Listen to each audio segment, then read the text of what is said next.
I remember the start line, it was chaos. I got 3.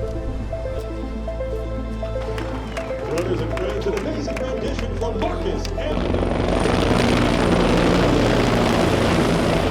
And then all of a sudden we were on the start line. You had Tamarat Tola, Evans Jabet, Abdi Bashir, Jeffrey Kamworwar.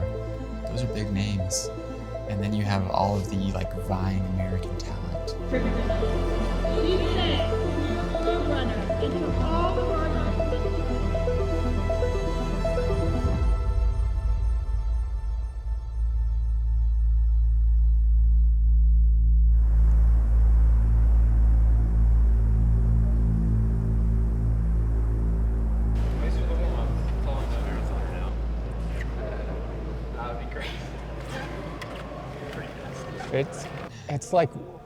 It's cold. That's the problem. If it wasn't wet or it wasn't cold. If it was snow and cold, it'd be okay. But because it's rain and cold, yeah, it's not. So we're in here today. We'll warm up outside. Yeah, we're doing 4 by mile at marathon pace, so it should be a real barn burner. Practicing some bottles, practicing some shoes. Okay, let's get out and brave the rain. And we'll come back and be nice and warm and dry inside. Right now, it's added to that, but it was originally just the electrolyte drink.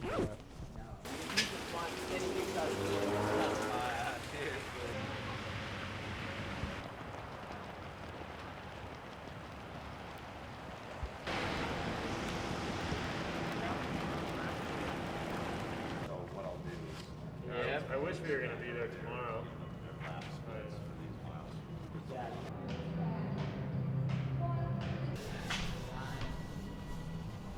Thanks. Okay, heads up. We got track is active. Okay, so when you're doing these, again, the map,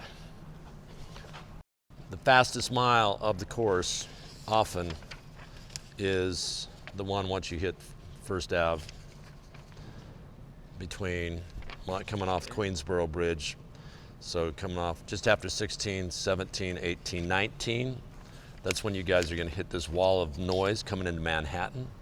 You're going to get really excited because there's going to be tens of thousands of people on either side of the road, just letting you know, welcoming you into the big city, okay? So we need to keep it under control at that point in time. I don't want any 420s at that point in time. Let's try to not have our miles in the teens at that point in time. We can run a little faster if we need to, depending on what the pack does. As you're thinking about First Ave, feeling good, running the lead pack, patience followed by destruction, okay? Your patience followed by your opponent's destruction. Okay, let's get going.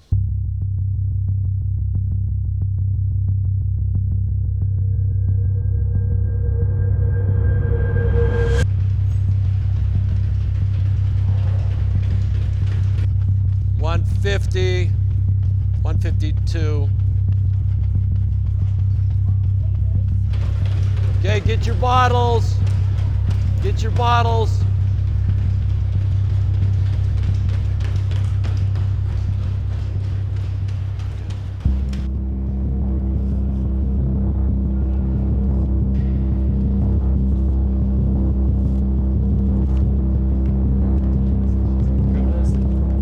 More protos. 57. 57.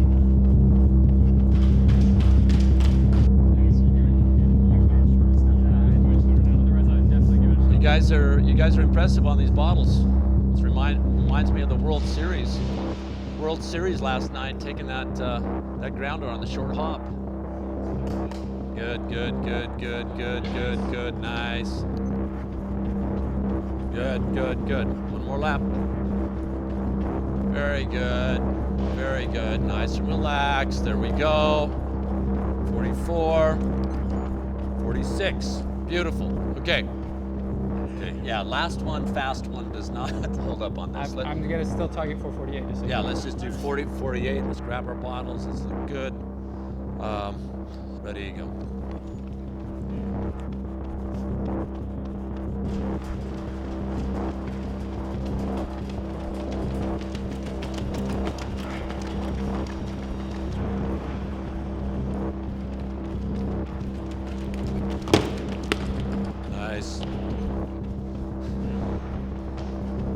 Nice. Good, good, guys. 57.8. There we go. 4:45. Looked easy. Looked easy. Hayes in the barn. That's good.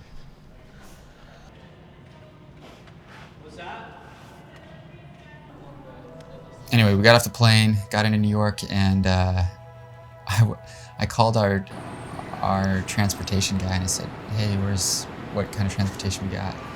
And he said, "Yeah, I'll meet you out on the curb." And we go to the curb, and a guy pops out of a limo, and I'm like, "There's no way." It's the first time I've ever been in a limo, and I was just grinning so big. Like, we piled in. Being here in New York and the New York Roadrunners is they treat you like royalty. So it was a great way to like kick off the vibes going into this week. I should have brought my rapid reboots.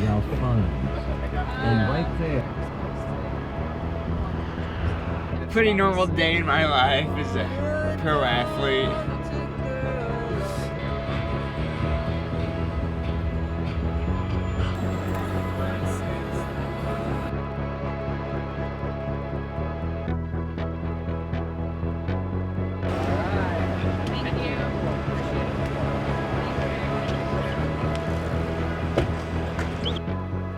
Thursday morning, we had the press conference, and I was assigned to a table, and a bunch of press came and chatted with me. And of course, like, I was the last guy there.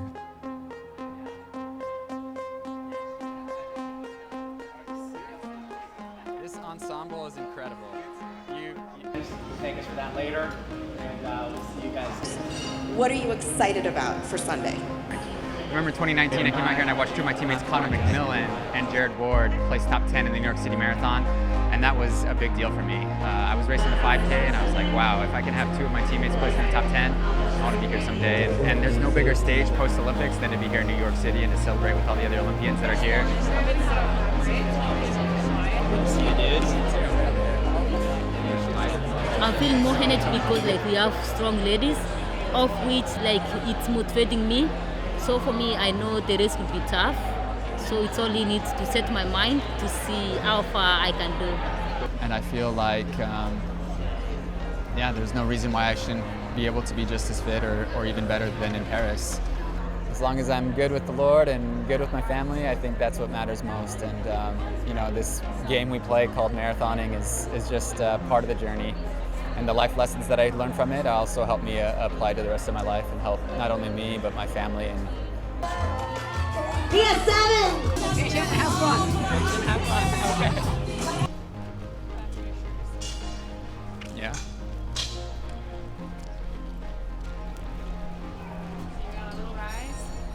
Yeah. It's gonna feel really hard. This is gonna hurt.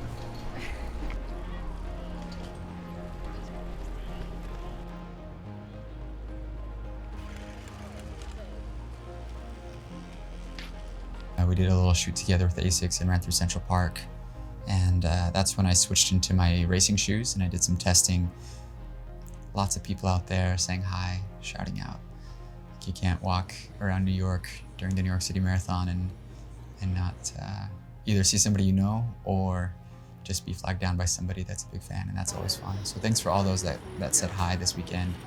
It just makes my day.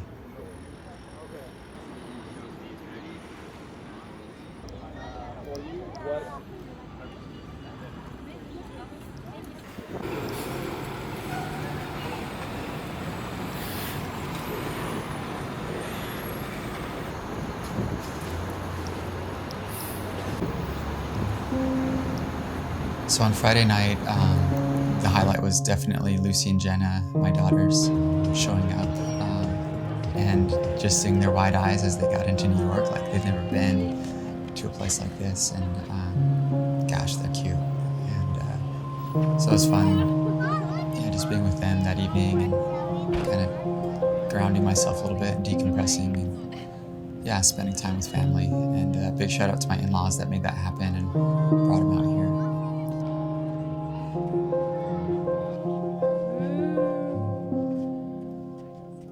Those purple lights over there. And All right, Saturday was probably the biggest day. I woke up and I ran with Connor Mance and we did an easy 4 miles, and the 5K was going on, and so they had some of the roads closed to Central Park, and so we got to practice on, and then we were just like dodging cars and people the whole time, and people were running with us and taking pictures and saying hi, and it was really fun because it was Connor and I and his brother Garrett, and then we had, I think, 4 or 5 bikers. So we had Andrew, Connor's parents, Todd, and Ashley, and we had our entourage out there. It was fun being with them. Good run, and I started feeling good. Like, I was really, really excited.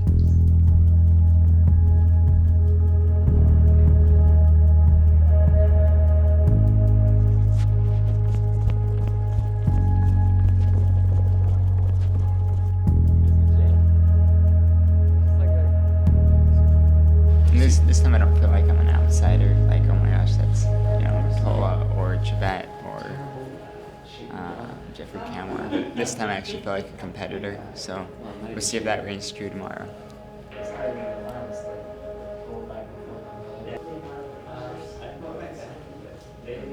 What's mind-blowing to me, which is really cool, is that, you know, my mindset towards the idea of 210 has changed. When I see 210, I'm like, wow, that is slow. I am a 208 guy or faster. I'm a 206, 207 guy. And so when I saw 210, I was like, what, why? And in a way, it's kind of a good thing. It just like shows that I've like broken through the barrier. It's kind of like once you run faster than a 16-minute 5K, you're never going back, or a 4-minute mile. And so before the race, I met with the Stride team, and we kind of determined a couple of strengths about me and how I could, you know, use those strengths on the course. And one of those is that I'm really resilient when it comes to downhills, and both biomechanically and VO2. Because of how I train with Connor, like I'm often, you know, pushed to my limits VO2. Like I'm breathing really heavy, and then I kind of have to dial it back and like recover. So for these moves, I can essentially like respond to them really, really well, because that's what I do in practice all the time. And a couple of things that we saw in this training block is my cadence is increasing, my lower leg spring stiffness is increasing, and the loading rate is decreasing. And those are all favorable trends. It pretty much means that like my turnover is better, that my body is responding well to training and getting stiffer. And then also, like, because of the shoe technology, my body's not receiving as much pounding. Going into this race and into this build, I kind of had a feeling of which prototype would be the best shoe for me, but it was really good to validate that gut feeling with the data that I found in Stride. But I think what I would take is, let's look at our performance at Paris relative to the other really good people at Paris, and what relative to the PRs that they've run. And so rather than you saying I'm a 208 flat guy, I think based off the people that you beat and in championship style races, then that's more of a, you know, 206 sort of thing if it was on a pancake flat paced race.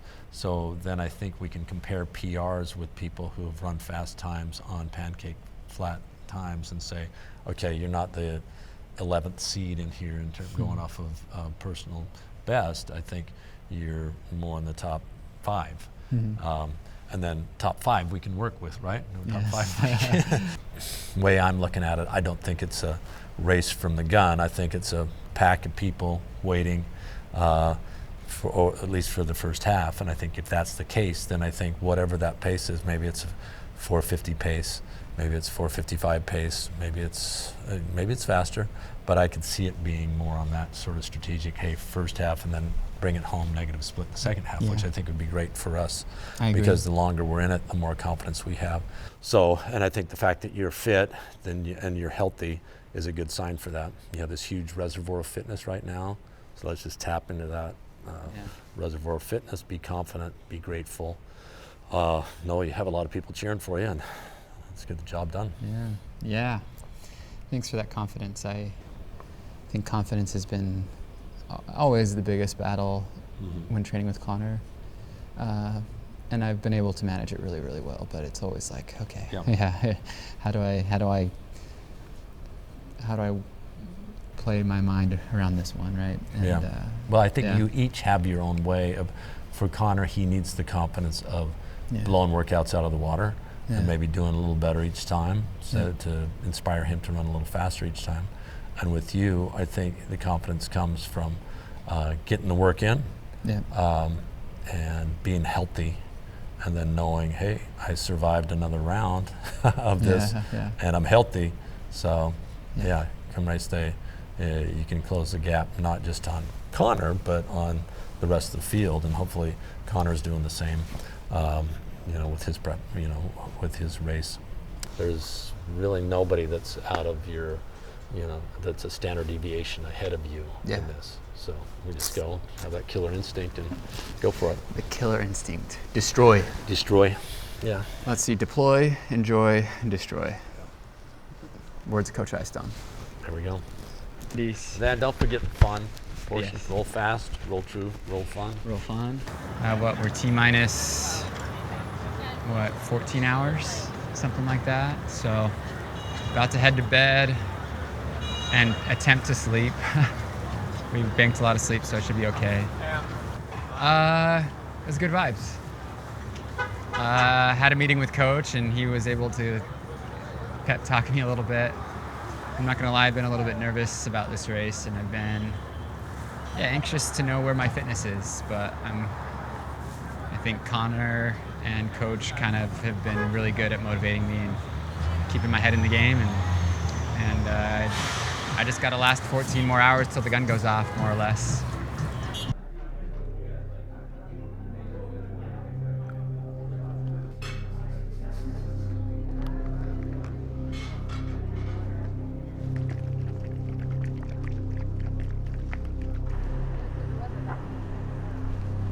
Oh, hey there. I was gonna bring my big old coat, but don't fit in these little bags. So we then got to the indoor track facility, and it was nice to spread out, like after especially a long bus ride, and I felt like a science experiment getting in all my fluids and gels. Let it begin.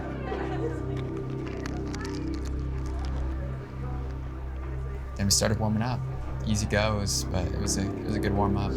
Connor was there, Rory was there, Jared was there, Nico was there, like all of my people, and it was just really comforting, especially because I haven't seen Jared in a long time. He's been out in Oxford studying, and he's raced this race a lot, and he is such a savvy racer, and so it was fun to pick his brain. The race has changed, the dynamic has changed since the first time I've run here. Shoe technology's changed, so the specific advice has become more general. This is one of those races where you don't spread yourself too thin, you don't go out too hard, you be a little bit conservative and save, and I've had, the times when I've run the best have been conservative starts. He's kind of set this standard, not only being a really, really good professional runner, but also like a really good person and a good father.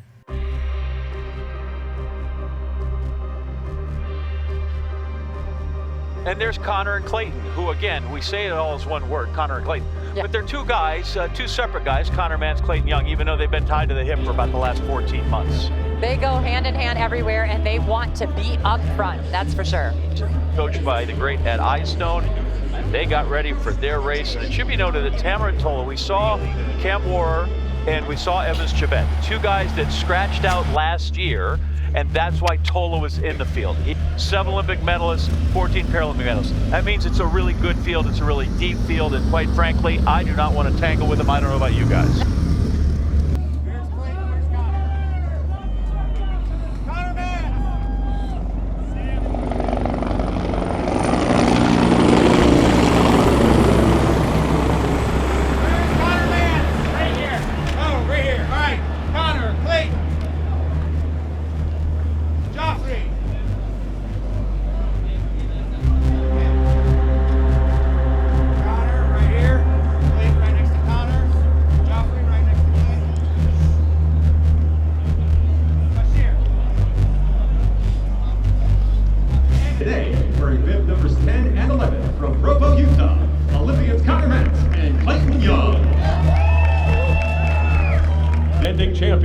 Olympic champion bib number 1, Tamarat Tola.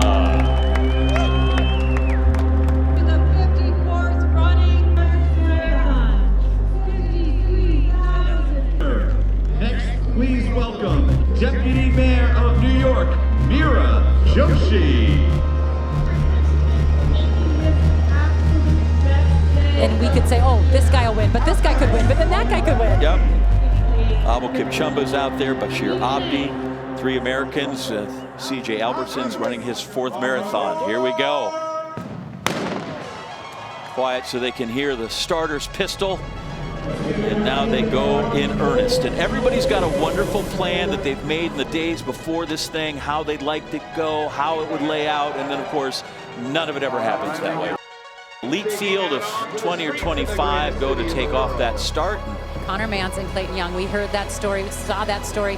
You know what I love that they are thinking about right now? Deploy, enjoy, and destroy. That's what Coach at Icestone texted me. That is the motto for today, and they are going to do that. And right now we can see, actually, Connor Mantz is right there in 2nd place in that pink top. This is an incredible field. This is one of the best fields I've ever seen line up at the New York City Marathon. But is today the day that we see an American get top 3? Anyway, we flew off that bridge and headed into Brooklyn, and it was all about staying relaxed. Like, the pace was pretty slow, and you know, Rory and CJ would take the lead, and then Yumi Mori, and then Elkanah Kebet, and for me it was all about staying relaxed. At about halfway, we crossed the bridge from Brooklyn into Queens. There was a really big move made there as we started heading up that little bridge, and we broke away from a lot of guys. And we went through halfway in 1 hour, 5 minutes, and I think like 30 seconds-ish. And I remember making that move and thinking, sweet, like I covered this move perfectly. I'm the last guy. We've left a lot of good runners. Like this is go time. And I was on table 1, bottle 2, right behind Tola, which is nice because it's the first table, but at the same time, like anytime you go into a bottle station, the pack just surges like crazy because they want to get to the right side. We weren't going too fast, maybe just over 5-minute pace, just below it. But we're going to see some fireworks, I think, in the last half of this race. There was a lot of yo-yoing, like guys would surge and we would slowly respond and catch, and so on and so forth. You know, later I checked that my peak pace was 4:02 per mile, but I was like running, 4:08 to 4:10, 4:15. And I was like, man, this is flying. Like there's no way this is sustainable. And I don't know, like I was like, we're going onto First Ave, and I had been told, famous quote by Med Keflezighi is whoever is leading on First Ave doesn't end up winning the race. And so I was like, just be careful, don't get carried away. And at one point, I was within probably 2 to 3 seconds of Connor. And he kept checking his shoulder. And I was like, okay, I'm getting him. But with about a mile to go, I see Connor look down at his watch. And if anybody knows Connor, when Connor looks down at his watch, that means whether he's going fast or whether he's going slow. Like, if he looks at his watch, he's gonna speed up. Like, it just happens. So he looks at his watch and he splits it, and he just takes off, like in true Connor fashion. I'm like, oh, dang it. Like, I had wished that I had maybe closed the gap by then. Anyway, I take off after him. As we entered Central Park, it's like 400 or 500 meters to go, and there's flags on either side. And it's this really cool moment, and that's kind of when I realized, like, dang it, like, I'm not gonna catch Connor. But, I got to see him cross in 2:09 flat, the fastest time ever by an American on New York City's course. That was a time last year he would have been pleased with. This year, he's not going to like the time. He's going to be okay with it maybe, but he's at a whole new level. And then I crossed in 2:09:20, which is technically the 3rd fastest time, right behind Meb. But here comes his training partner and best friend, Clayton Young. Wow, those two have been crushing it this year. They have so, and just each time it really is Connor and Clayton as they came through. But as I said, they've had this cycle that's really taken them through the last kind of 13 months with 6th place for Mantz, 7th place for Young.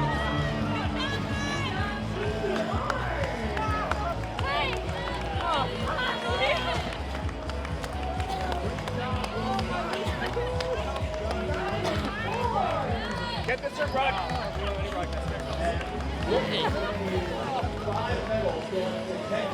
How was your race today? How are you feeling? You know, I feel really proud to be here today on this finish line with my family and my friends. It was great having Connor out there to pull towards. It's an unbreakable rope between him and I just couldn't let him go, and I just tried to fight and close that gap, and he keeps me accountable out there, and I'm really grateful for him. And we finished back-to-back in 4 marathons now, and we just can't break that chain, so we just got to finish higher up next time. We're still gunning for that podium finish, that top 5 finish, and hopefully on the next one. But big shout out to the mentors that have guided us throughout this marathon, 2-time Olympian Coach Eyestone and Jared Ward.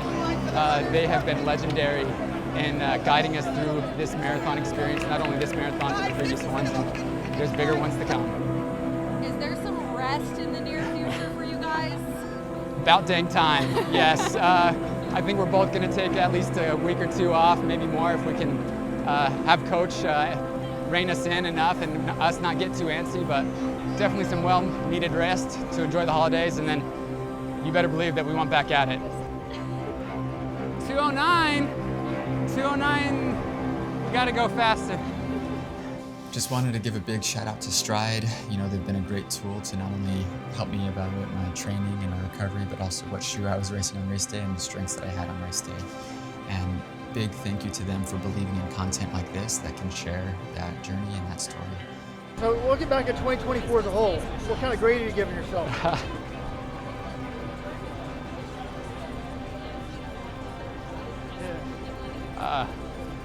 What a freaking year. Yeah. What to be proud of? I'm very, very proud. Very grateful for the support system around me that made this year possible. You know, I've ran 4 marathons in 13, 14 months, and it's been a big last 14 months. My life has like literally changed. You know, if I had to grade myself on the New York City Marathon, I'd give myself, you know, an A-, B+. It was a good day, great year. You know, I've ran, 4 marathons in 14 months, and I've been so consistent, and I'm excited for a big marathon this spring.